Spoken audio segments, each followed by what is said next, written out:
বাংলাদেশ জাতীয়তাবাদী দলই কিন্তু জনগণের পাশে থেকেছে, বাংলাদেশকে রক্ষা করেছে। যে অবৈধভাবে বালু উত্তোলন করবে তাৎক্ষণিকভাবে আপনারা ব্যবস্থা নেবেন। কোন অবৈধ কাজ ফরিদপুরের মাটিতে হবে না, হইতে দেওয়া যাবে না।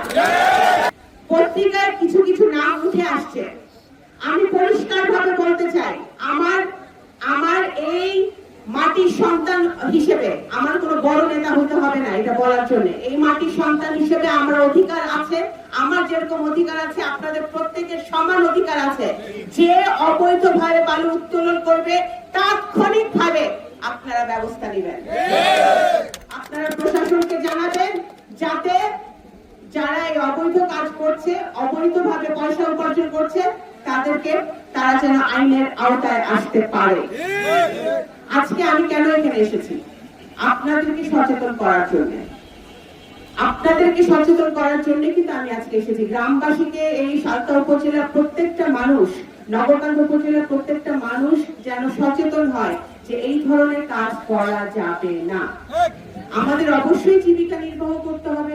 আমাদের যারা সাধারণ কৃষকরা আছে, যারা সাধারণ জনগণ আছে, তাদের জীবিকা নির্বাহ করতে হবে। তাদের জীবিকা নির্বাহ করার জন্য সৎ উপায়ে উপার্জনের ব্যবস্থা করতে হবে।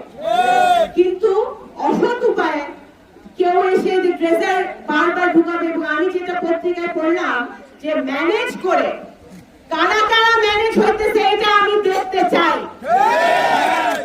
বান্ডেল থাকলে প্রতি সেনমানিতে টাকা বাঁচবে। বিকাশ সেনমানি বান্ডেল কিনে জিতুন প্রতি লেনদেনে। ম্যানেজ করে নাকি বারবার ট্রেজার ঢুকায়, কেউ কিছু করতে পারবে না। এই নগরকান্দা সাঁওতার মাটিতে যতদিন কে মোবাইদুর রহমানের সৈনিকরা আছে, জিয়ার সৈনিকরা আছে, তারেক রহমানের সৈনিকরা আছে, ততদিন পর্যন্ত এখানে কুমার নদের অবৈধ বালু উত্তোলন এবং কোন অবৈধ কাজ নগরকান্দা সাঁওতার মাটিতে হবে না।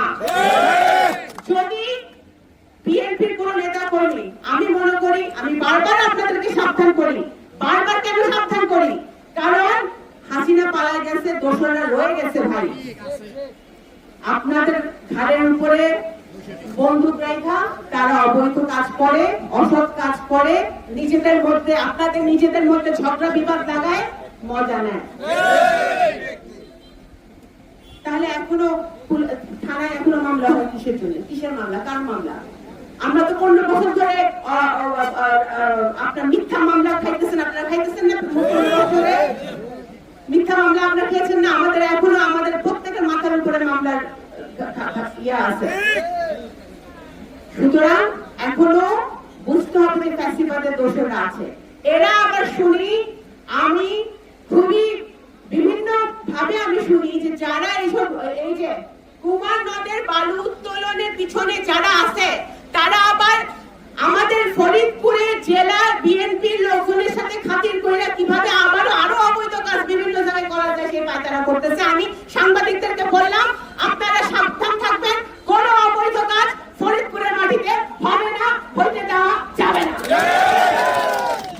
বান্ডেল থাকলে প্রতি সেনমানিতে টাকা বাঁচবে। বিকাশ সেনমানি বান্ডেল কিনে জিতুন প্রতি লেনদেনে। আমি আশা করব এখানে যারা গ্রামবাসীরা আছে তারা সচেতন হবেন।